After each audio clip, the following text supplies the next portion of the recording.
Gold trusted gold buyers తాకట్టులో ఉన్న బంగారాన్ని విడిపించి ఈ రోజు ఉన్న మార్కెట్ ధరకే కొనబడును. మరిన్ని వివరాలకు సంప్రదించండి 77107720.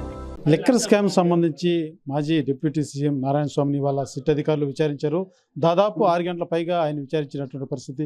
ప్రస్తుతం మనతో పాటు నారాయణ స్వామి గారు ఉన్నారు. సార్, ఏదైతే ఈ యొక్క లిక్కర్ స్కామ్ సంబంధించి గతంలో కూడా మీరు నోటీసులు ఇవ్వడం జరిగింది, వాళ్ళకి సమాధానం ఇవ్వడం జరిగింది. ఈరోజు ఎటువంటి విచారణ జరిగింది, మీరు ఏ రకంగా సహకరించారు? ఇప్పుడు లిక్కర్ స్కామ్ అనే దానికే అర్థం లేని ప్రశ్నలు మీరు నన్ను వేస్తున్నారు.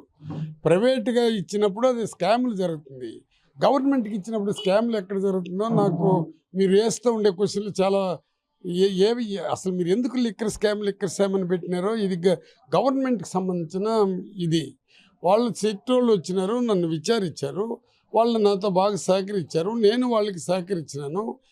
దీన్ని మీడియా మీకు తెలుసు కదా, ఎల్లో మీడియా ఏ విధంగా ప్రచారం చేశారంటే అదేదో అది అయిపోయింది ఇది అయిపోయిందని తప్పుదోవ పట్టించే కార్యక్రమాలు చేశారు. వాళ్ళు నన్ను విచారించింది వాస్తవం, నేను వాళ్ళకి సహకరించింది వాస్తవం, వాళ్ళు నాతో కలిసి మాట్లాడింది అది. కోర్టులో ఇవంతా జరుగుతున్నది కాబట్టి నేను దాని గురించి ఇంకా కామెంట్ చేయాల్సిన అవసరం లేదు. సార్, అంటే ఇప్పుడు ప్రధానంగా అనేక లేనిపోయిన ఊహాగానాలు అది ఏ రకంగా బయట వచ్చిందో తెలియదు. కొన్ని సెల్ ఫోన్లు తీసుకున్నారని, ల్యాప్టాప్ తీసుకున్నారని ప్రచారం జరుగుతుంది. అది మీరు ఖండిస్తారా, లేకపోతే దానికి ఏం సమాధానం? నేను ఇప్పుడు అసలు ఎల్లో మీడియా మొత్తం అబద్ధాలే కదా చెప్తారు, దానికి నేను సహకరించేది ఉంది. నాకు ఎటువంటి పరిస్థితుల్లో సిట్టు వాళ్ళు నాతో కూడా వచ్చి నన్ను అడిగినారు, నేను మంత్రిగా పనిచేసినాను కాబట్టి వాళ్ళు సహకరించి నాకు ఏమేమి క్వశ్చన్లు ఇస్తున్నారు వాళ్ళకి నేను సహకరించి చెప్పిన. అంతేగాని ఏదో తప్పుడు ప్రచారాలు ఇచ్చి తప్పుదో ప్రజల్ని పట్టించే కార్యక్రమం నా క్యారెక్టర్ ఇప్పుడు ఉండే ముఖ్యమంత్రికి కూడా నా క్యారెక్టర్ తెలుసు, ప్రజలకు తెలుసు, నేను ఎట్టట్టు కూడా తెలుసు.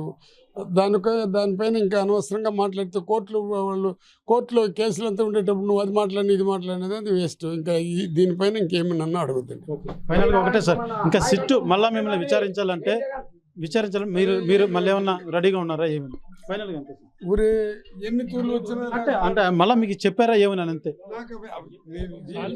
ఓకే సార్, అంటే ఓకే సార్. అయితే ఎప్పుడు సిట్టు మళ్ళీ పిలిచినా కానీ విచారణకు వస్తే నేను సిద్ధం. అయితే వాళ్ళు అడిగిన ప్రతి క్వశ్చన్ కూడా నేను సమాధానం చెప్పాను. ఎక్కడే కానీ ఎటువంటి ఇబ్బంది లేకుండా వాళ్ళు నాకు సహకరించారు, నేను అదే రీతిలో సహకరించాను అంటూ కూడా నారాయణస్వామి తెలియజేస్తున్నటువంటి పరిస్థితి. అదే రకంగా ఇక లిక్కర్ స్కామ్ అని పదే అంటున్నారు.